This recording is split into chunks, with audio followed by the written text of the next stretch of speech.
Muy buenas tardes, mi nombre es Levi Iván Rodríguez Ortega, supervisor de seguridad física de Sego Ingeniería. Cargos ocupados, me desempeñé como mayor del ejército en la caballería colombiana. Fui comandante de unidades especiales y también del área de inteligencia.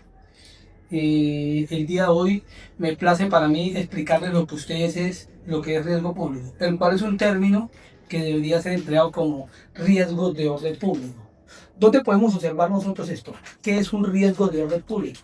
Un riesgo de orden público es todo aquel que altera de alguna u otra forma escandalosa o arbitraria o mediante empleos de actos vandálicos o delictivos la paz o el orden público.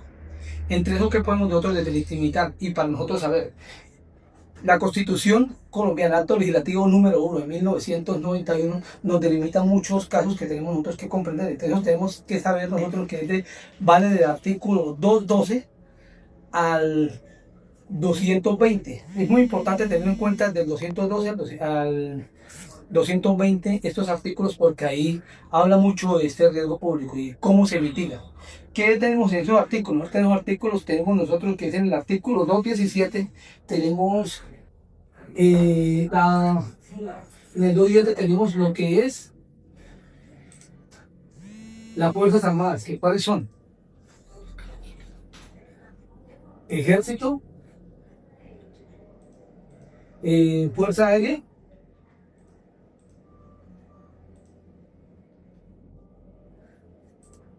y la Armada Nacional.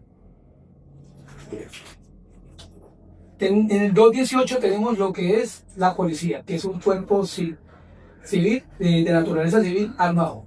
Policía. ¿Qué funciones cumplen la fuerza pública? Primero, especialmente Ejército, Fuerza Aérea y Armada, y bueno, Policía también, cumple el orden constitucional. Constitucional. La integridad territorial,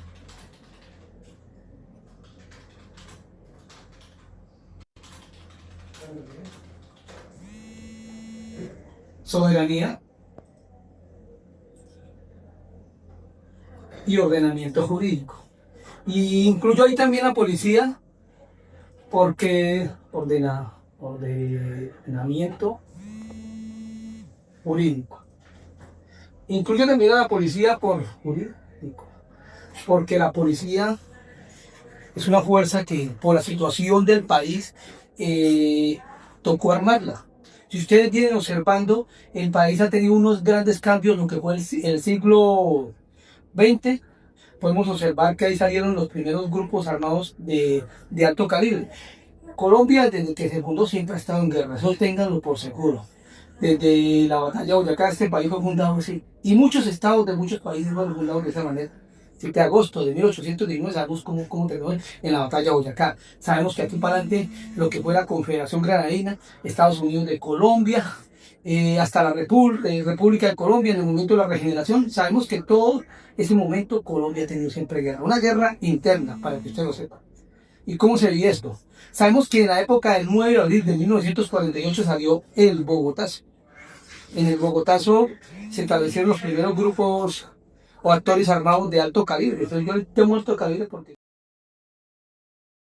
podemos observar de que la guerra se clasifica en dos puntos. Se clasifica regular e irregular. Regular, que es contra otro país, o sea, amenaza exterior. Otro país. Irregular, que es algo interno. O sea, guerra de guerrillas internas. Entre estos, creo que ustedes han indicado que tuviéramos algo regular, sería por ejemplo un país muy cercano, puede ser, pongamos un ejemplo, estoy diciendo que Dios quiera, Dios nos ampare, que no pase Venezuela, otro país. Eso es guerra regular. Guerra regular entonces interna. Entonces, eso es lo que está viviendo más o menos en estos momentos en Colombia, pero algunos entes como el derecho internacional no lo certifican. Dicen que son una banda delincuencial, dicen que son organizaciones terroristas y son las diferentes certificaciones en estos momentos que siempre ha vivido estos grupos para poder supuestamente certificarse, para tener ciertas cosas como estatus de vigilancia, estatus territorial, para ellos poder hacer siempre lo que bajo sus condiciones siempre han hecho, que ustedes han visto en los diferentes procesos de paz. Podemos observar de que estos grupos, o sea, estos actores armados tienen una forma, o vamos a clasificar de la siguiente manera. En la parte regular, pues, vamos a colocar lo que es que guerrillas. Guerrillas como tal. En el caso de Colombia tenemos en estos momentos certificado el ELN, Ejército de Liberación Nacional, más o menos desde la época de 1960, con la teología de la liberación y otras diferentes ideologías marxista, leninista, colina, procedencia. Aquí tenemos lo que es la FARC, que más adelante dieron las disidencias de la FARC. FARC disidencias. Sabemos que tuvieron ellos tuvieron en el 2016 un proceso para poder ellos encaminarse otra vez a la vía pacífica, que muchas de esas cosas, pues, habrá que decirlo claramente, pues fracasaron. Y pues muchos de ellos volvieron a las armas. Y otros pues no se entregaron, como los casos del gobierno. Tenemos también lo que es EPL, Ejército Popular de Liberación. Eso delinque mucho lo que es la parte de Norte de Santander. Aquí todavía hay preguntas de esto. Y otros diferentes grupos que van saliendo, Clan del Golfo, y podemos clasificar aquí también en guerrillas lo que son autodefensas ilegales.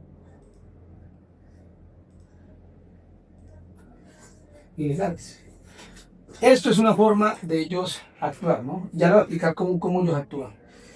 Aquí también en este grupo no puede ser irregular, pero solo podemos colocar los grupos que se clasifican. Tenemos los delincuencia organizada.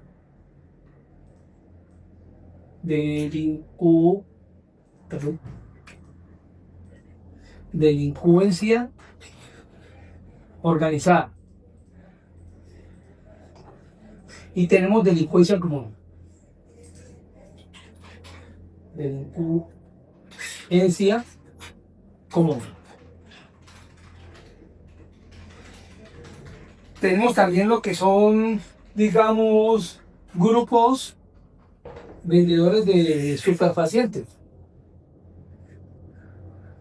o tráfico de superfacientes,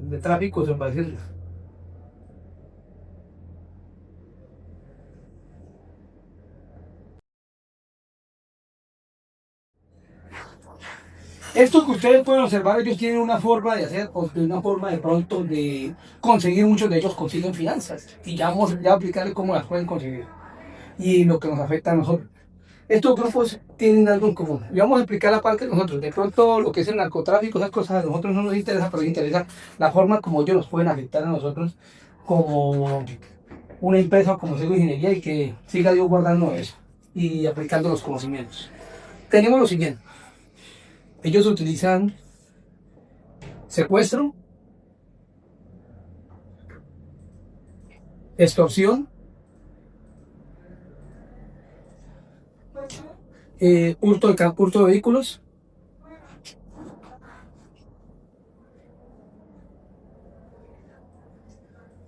y en el peor de los casos, asesinato.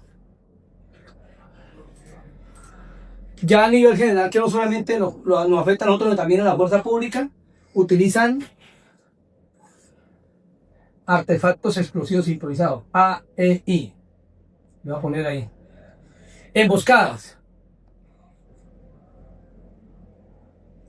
Y el término técnico, de pronto en cuanto a la término militar o policial, se le dice golpe de mano o esto, digamos, enfrentamiento, confrontación, ataque sorpresivo. Le vamos a poner en este caso intercambio de disparos. Intercambio de disparos. Perfecto.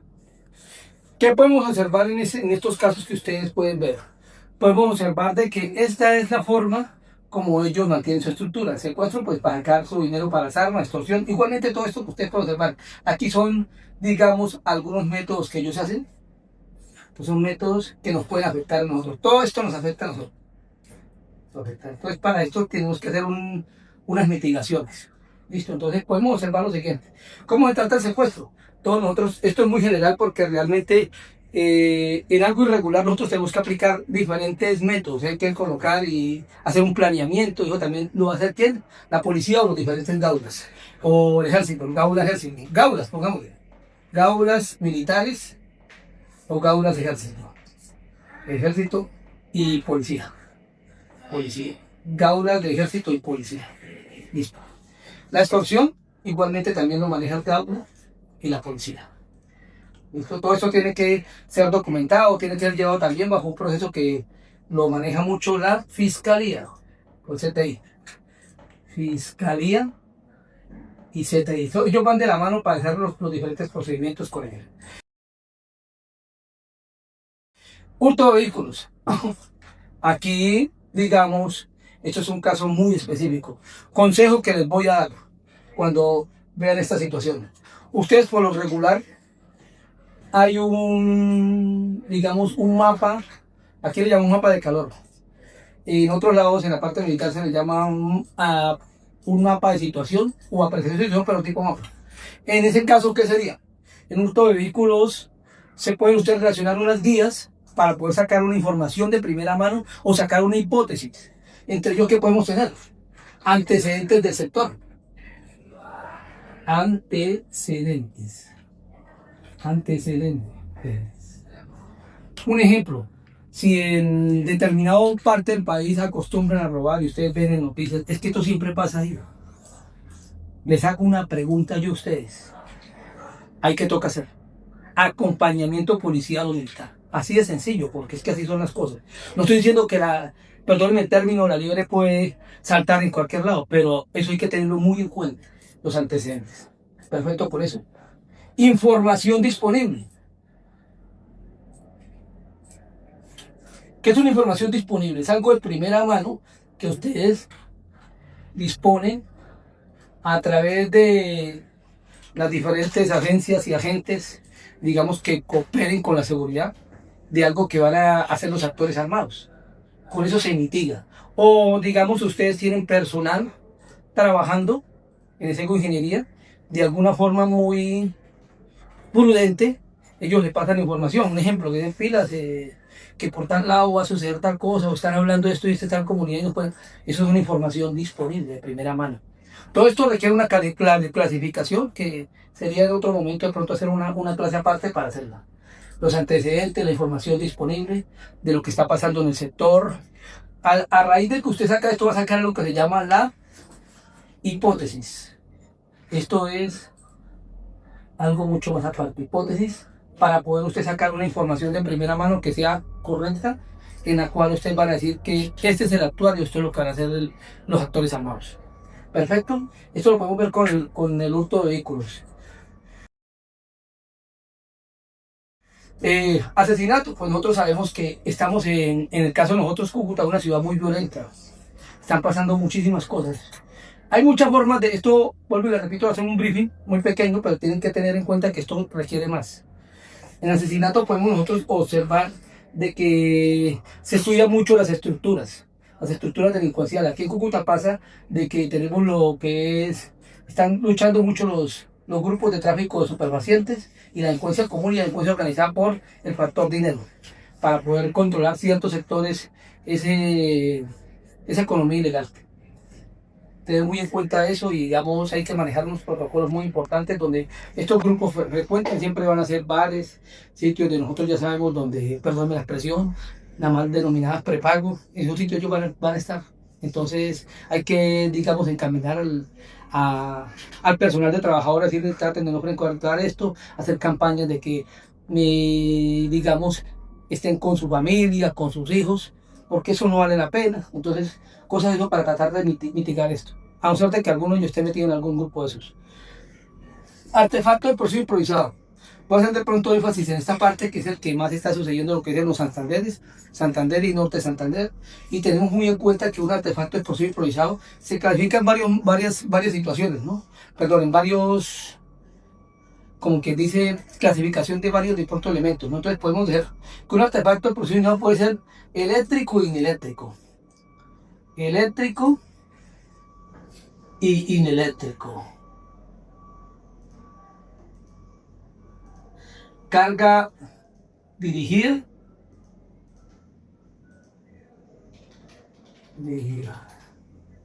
o carga dirigida, o carga hueca.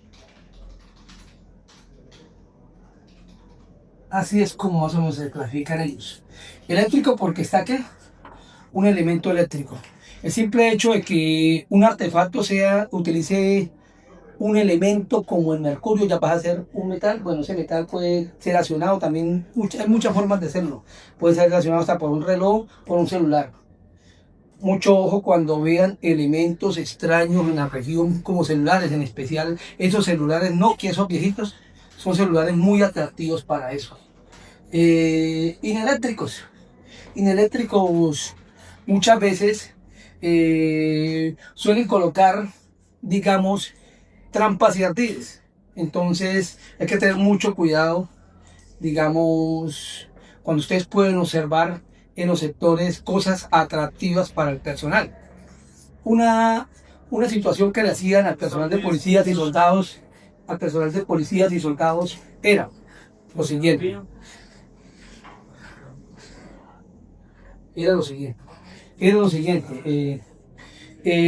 Podemos observar de que una situación que le hacían en la escuela, por ejemplo, colocarles una revista pornográfica. Una revista pornográfica para los soldados que, digamos, tener 4 o 5 meses en el área y ver algo así, eso para ellos era muy atractivo y comenzaban con el morbo y cosas así por el estilo. Pero entonces cuando las agarraban, eso explotaba. Entonces, eso es para tenerlo en cuenta, que lo pueden colocar en cualquier lado. Entonces, todo eso hay que hablárselo a la gente. Carga dirigida y carga hueca. Carga dirigida es mediante, digamos, un elemento, una carga que hace que el explosivo pueda explotar, pero eso también tiene parte, digamos, eléctrica. Entonces lo hacen por, digamos, un cable. Cuando ustedes vean por ahí cierto cablecito, les recomiendo no lo vayan a agarrar. Puede tener, digamos, puede ser por acción doble o acción directa, Hay que tener mucho cuidado con los cables que ustedes ven, sobre todo esos cablecitos pequeñitos, esos que en caso de que ustedes lo lleguen a observar, digamos, en el camino. Carga hueca, pues normal, me colocaron un estopín y salió. Eso es, digamos, en cuanto a la situación de eléctrico. La emboscada. Nosotros no somos de pronto, digamos, como quien dice esto, ajenos a esto, porque nuestros vehículos pasan por muchas partes que son, digamos, delicados para esta situación. Por ejemplo, en Norte de Santander tenemos 2 sitios que se volvió muy común la emboscada y tenemos que pasar por ahí, por los anillos viales. Y ahí cada rato emboscan al ejército y emboscan a la policía. Pues ya volvió común y tenemos que pasar por ahí porque por diferentes zonas, por el pico y placa, por otras situaciones. Entonces hay que tener mucho cuidado con eso.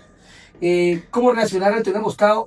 Y ya explico cómo resolver eso. Intercambio de disparos. Intercambio de disparos es muy normal de que en cualquier momento, ya se está viendo acá, digamos, haya una promoción, un tastaseo, como vulgarmente lo decimos. Ya bien sea por entre los grupos armados que están peleando zona, o bien sea las guerrillas con el ejército. ¿Cómo pueden ustedes hacer con el intercambio de disparos? Esto es muy sencillo. Lo que tienen que hacer ustedes es quedarse en el puesto y reducir silueta. ¿Qué es reducir silueta? Metirse ahí, o si no hay un árbol, pues se tiran en el piso. Así de sencillo. Son cositas que vamos a explicar mucho más. Por ejemplo, me olvidó decirles esto de artefacto explosivo improvisado. Un rango de seguridad, por favor, de 80 metros como máximo. Nadie tiene por qué agarrar lo que sea como lo que nos dé como un indicio un artefacto explosivo improvisado. Entonces, tengamos en cuenta de que cuando el artefacto explosivo improvisado se detona, hace un rango digamos, un radio de seguridad de 10 grados. ¿Me explico? 10 grados. Explota así.